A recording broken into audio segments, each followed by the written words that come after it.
Hello students, कैसे हो आप सभी। स्वागत है आप सभी का वोल्केनो आईएएस के इस प्लेटफॉर्म पे। स्टूडेंट्स, अगर हम बात करें इस लेक्चर की तो ये हमारा डेली क्विज का डिस्कशन लेक्चर है, जिसके अंदर हम आपको जो क्वेश्चंस देते हैं उनका यहाँ पे डिस्कशन किया जाता है। उस क्वेश्चन से रिलेटेड जो कोई इन्फॉर्मेशन होती है वो आपको दी जाती है, तो आप इन डिस्कशन वीडियोज़ को ज़रूर से देखिए। इसके अलावा स्टूडेंट्स, अगर हम बात करें, हमने लास्ट 3 मंथ की जो क्विज हैं वो अपलोड की हैं, हमारे यूट्यूब चैनल पे आपको अवेलेबल हैं। आप देखिए कि जुलाई की क्विज है, अगस्त की क्विज है और सितंबर की क्विज है। अब ये जो तीनों मंथ की क्विज हैं, आपने अगर नोट डाउन की हैं या आपने यहाँ इनको अगर नोट डाउन ना करके नहीं की हैं तो आप इनको वीडियोज़ को देख लीजिए दोबारा से। अगर आपने नोट डाउन कर ली हैं तो इनका रिवीजन अच्छे से आप कीजिए, क्योंकि स्टूडेंट्स हमें पता है यूपीएससी के एग्ज़ामिनेशन में रिवीजन की इम्पोर्टेंस काफ़ी ज़्यादा है।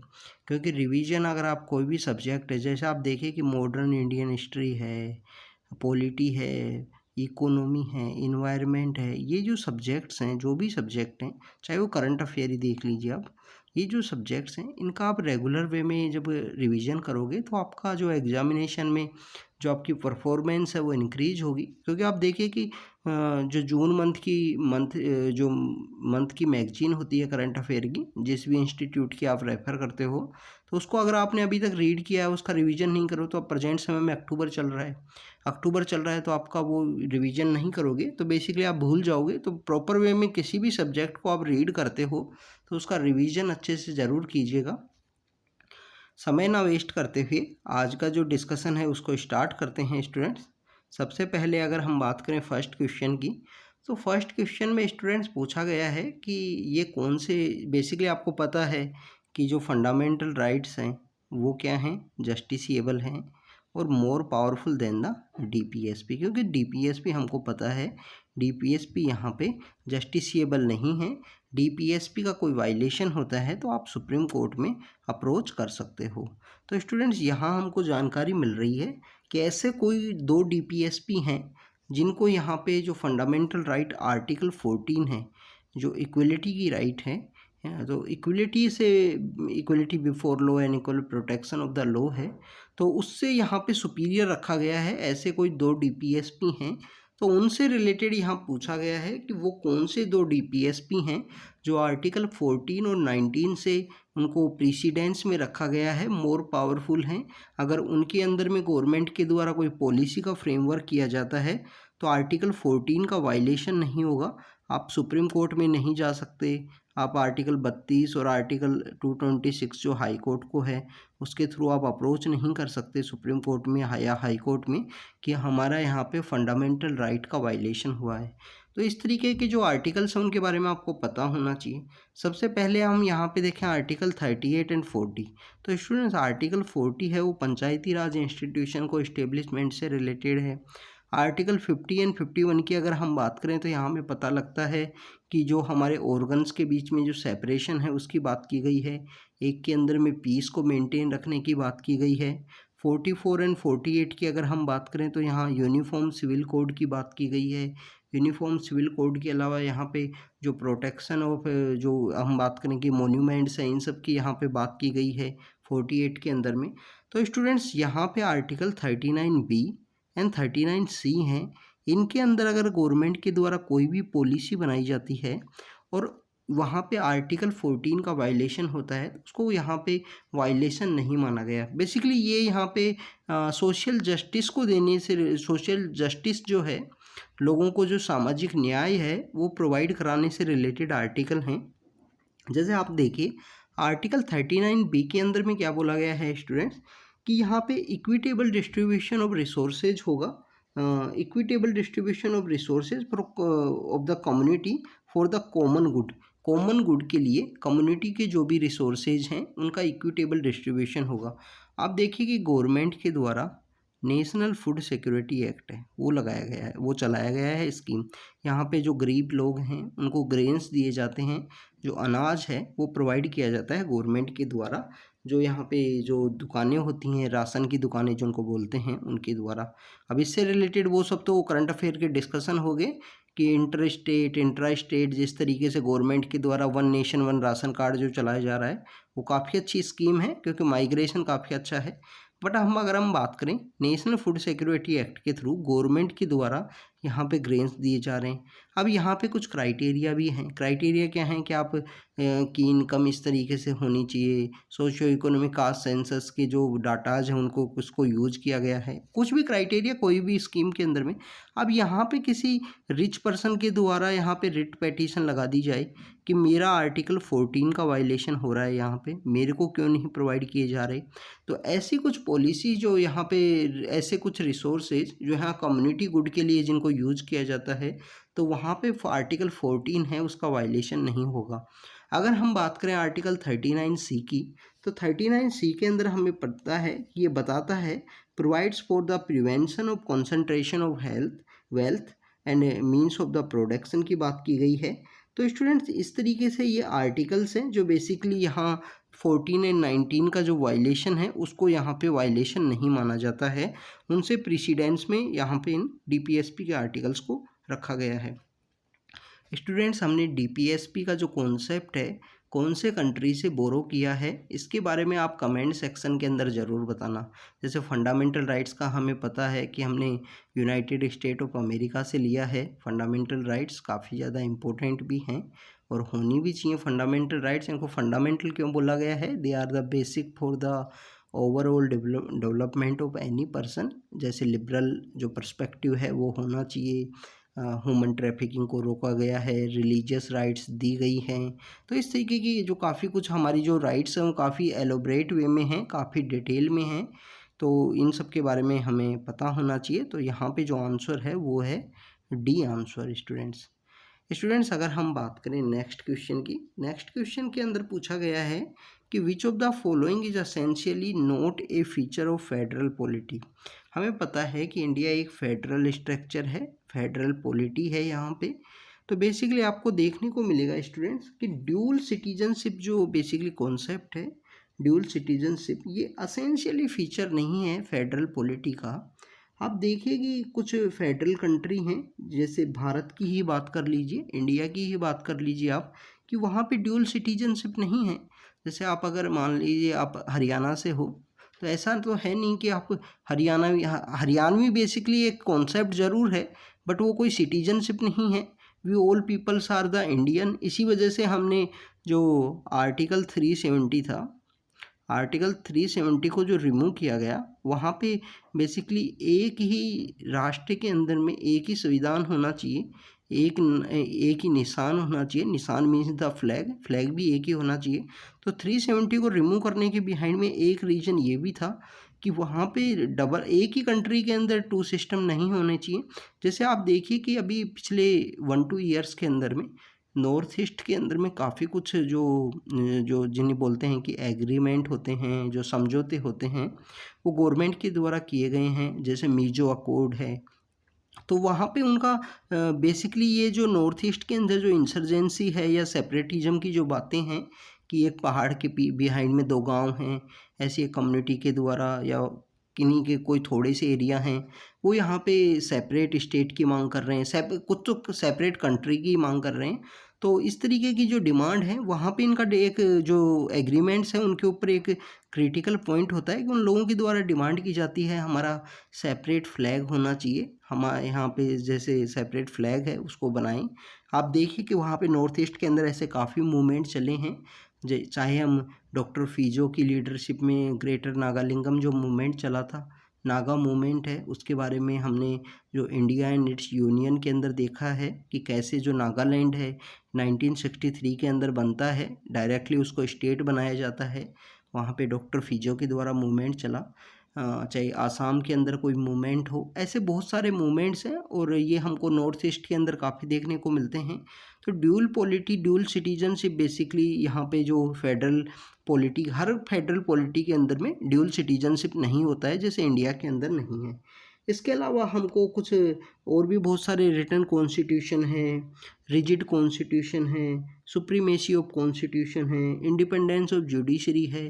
तो इस तरीके के काफ़ी तरीके के हमको जो प्रोविज़न है वो देखने को मिलते हैं, जो यहाँ पे फेडरल पॉलिटी के फीचर्स हैं, supremacy of constitution, rigid constitution, independence of judiciary. आप इस तरीके के जो कॉन्सेप्ट हैं इनको या आप समझने के लिए एक बार आप सोच लिया करो कि इंडिया में किस तरीका का कॉन्सेप्ट है, तो आपको काफ़ी कुछ ये टॉपिक्स हैं उस तरीके से समझ में आएंगे कि फेडरल फीचर है या नहीं है, एसेंशियल फीचर है या नहीं है। स्टूडेंट्स अगर हम बात करें तो यहाँ पे जो आंसर है स्टूडेंट्स, सेकंड क्वेश्चन में आंसर है ए आंसर। स्टूडेंट्स अगर हम बात करें थर्ड क्वेश्चन की, थर्ड क्वेश्चन के अंदर पूछा गया है कि दरबार मूव क्या होता है। अक्सर हमको न्यूज़ में देखने को मिलता है। दरबार आपको पता होगा कि जो गवर्नर की जो ऑफिस होती है, बहुत सारी जगह ऐसे एरियाज़ हैं, कुछ ऐसे स्टेट्स हैं, जैसे हम बात करें राजस्थान की, तो राजस्थान के अंदर जो गवर्नर हाउस है वो जयपुर के अंदर लोकेटेड है, जो कैपिटल है राजस्थान की। बट जो समर का समय हुआ करता है, गर्मियों के समय आपको पता है राजस्थान के अंदर में जो गर्मी है वो काफ़ी गिरती है, तो उस हीट के समय में राजस्थान में कुछ हिली एरियाज़ भी हैं, जिसमें एक है माउंट आबू।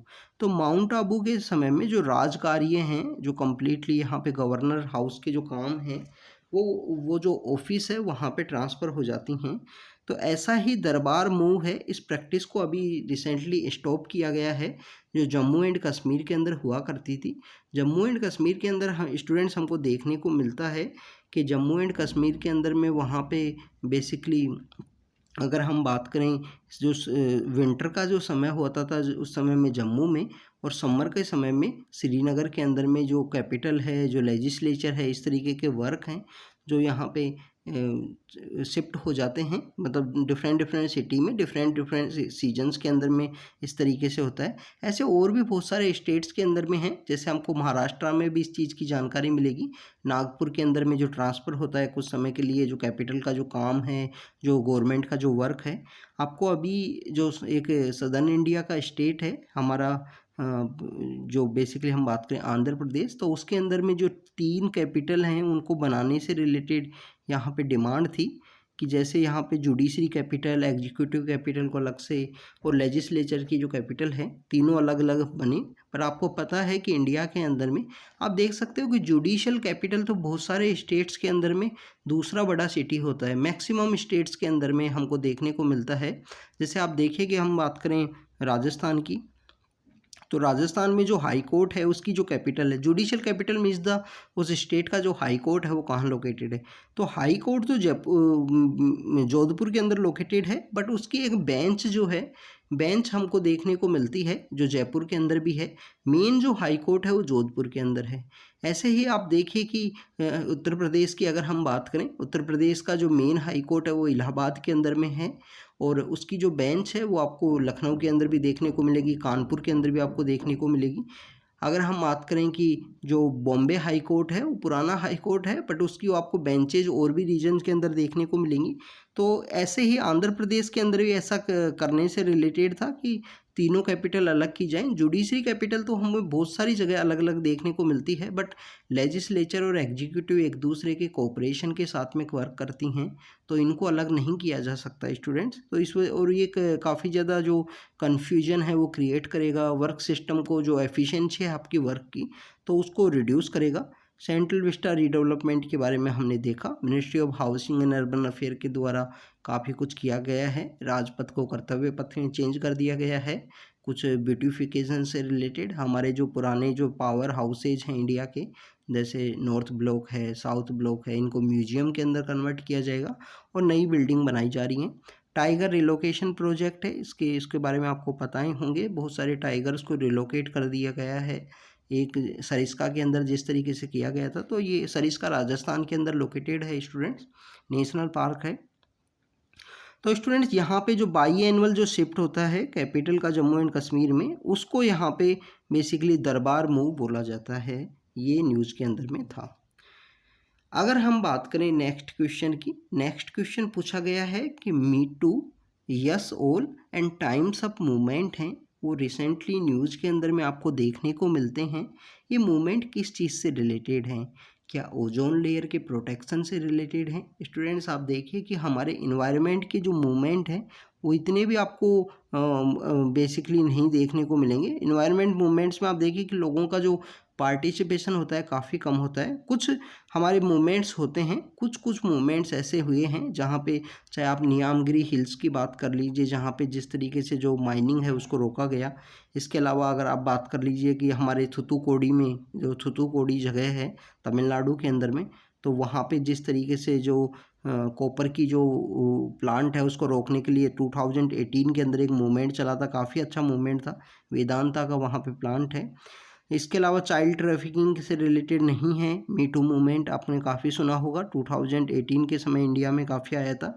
हमारे एक जो मिनिस्टर थे उनको रिजाइन भी करना पड़ा था, एमजे अकबर, जब वो जर्नलिस्ट थे, तो उन समय में उनका कोई हरेसमेंट से रिलेटेड उनका कोई केस था।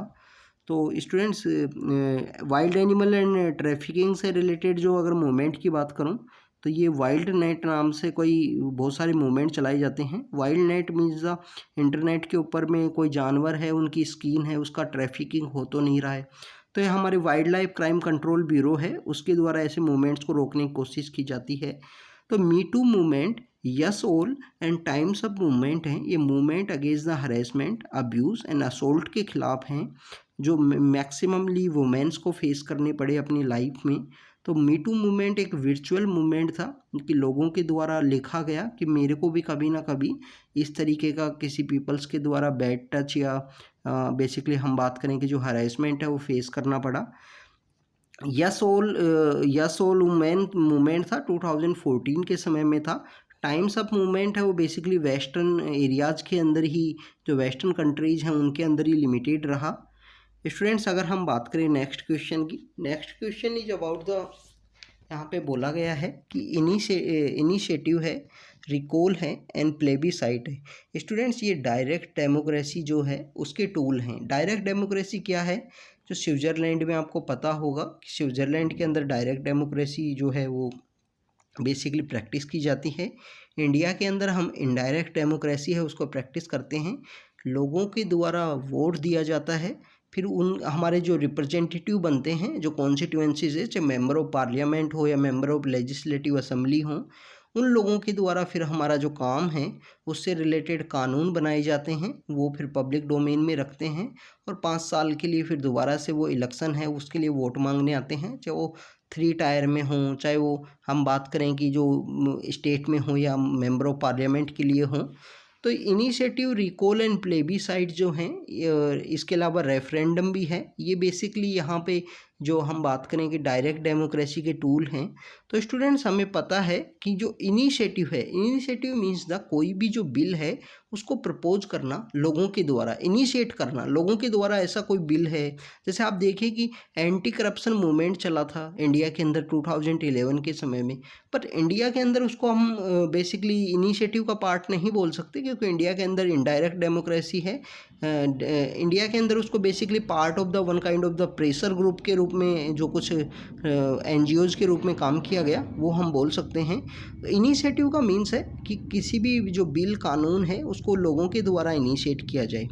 रिकॉल मीन्स कोई भी ऑफिसर है जो यहाँ पे जॉब पे है, कोई भी मेंबर ऑफ पार्लियामेंट है जो जॉब पे है हमारा, अब वो अनेबल टू परफॉर्म नहीं कर पा रहा पब्लिक का जो ओपिनियन है उसके अकॉर्डिंग, तो उसको यहाँ पे विड्रॉ कर दिया जाए, उसको यहाँ पे रिमूव कर दिया जाए समय से पहले। तो basically students, initiative, recall and plebiscite आपको पता होगा, बेसिकली ये रेफरेंडम का ही एक पार्ट है। रेफरेंडम के अंदर जिस तरीके से वोटिंग करवाई जाती है, प्लेबीसाइट के अंदर बेसिकली हमको देखने को मिलता है कि टेरिटोरियल डिस्प्यूट्स हैं उन सबको यहाँ पे डील किया जाता है प्लेबीसाइट के थ्रू। तो स्टूडेंट्स, यहाँ पे जो तीनों हैं वो इनकरेक्टली मैच हैं, तो यहाँ पे जो आंसर होगा वो डी आंसर होगा। यहाँ पे जो आंसर होगा डी आंसर होगा। आप देखिए कि यूरोप के अंदर एक मूवमेंट चला था ब्रेग्जिट। ब्रेग्जिट मीन्स अब ब्रिटेन का एग्जिट करना है यूरोपियन यूनियन से, तो वो भी एक रेफरेंडम, बेसिकली एक रेफरेंडम ही करवाया गया था वहाँ पे। रेफरेंडम के थ्रू लोगों के द्वारा वोट दिया गया, और रेफरेंडम में आपको ये होता है कि 50%, मोर देन 50% वोट हैं वो मिलने चाहिए। तो वहाँ पे कुछ पॉइंट्स से वोट मिले ज़्यादा उनको, और उन्होंने, ब्रिटेन ने फिर एग्जिट किया है वहाँ पे यूरोपियन यूनियन से। तो स्टूडेंट्स ये हमारी क्विज थी। यहाँ पे हमने डायरेक्ट डेमोक्रेसी के टूल्स के बारे में देखा, हमने मीटू मूवमेंट यस ऑल के बारे में देखा, दरबार मूव जो न्यूज़ के अंदर है, जो बेसिकली यहाँ पे कैपिटल का शिफ्ट किया जाता है जम्मू एंड कश्मीर से, उससे रिलेटेड था। फेडरल पॉलिटी का कौन सा फीचर नहीं था, ड्यूल सिटीजन नहीं था उसका फीचर। और यहाँ पे हमने कुछ डीपीएसपी हैं जो मोर पावरफुल हैं, मोर जिनको अगर हम बात करें कि जो प्रेसिडेंस में ओवर रखा जाता है फंडामेंटल राइट के, आर्टिकल 39B और C हैं। तो यहाँ इनके बारे में देखा। तो स्टूडेंट्स आप इनको रिवाइज कीजिए, नोट डाउन कीजिए जो भी इन्फॉर्मेशन आपको मिली है, और continue hard work and practice करते रहिए एग्जामिनेशन के लिए। Thank you students, thank you very much.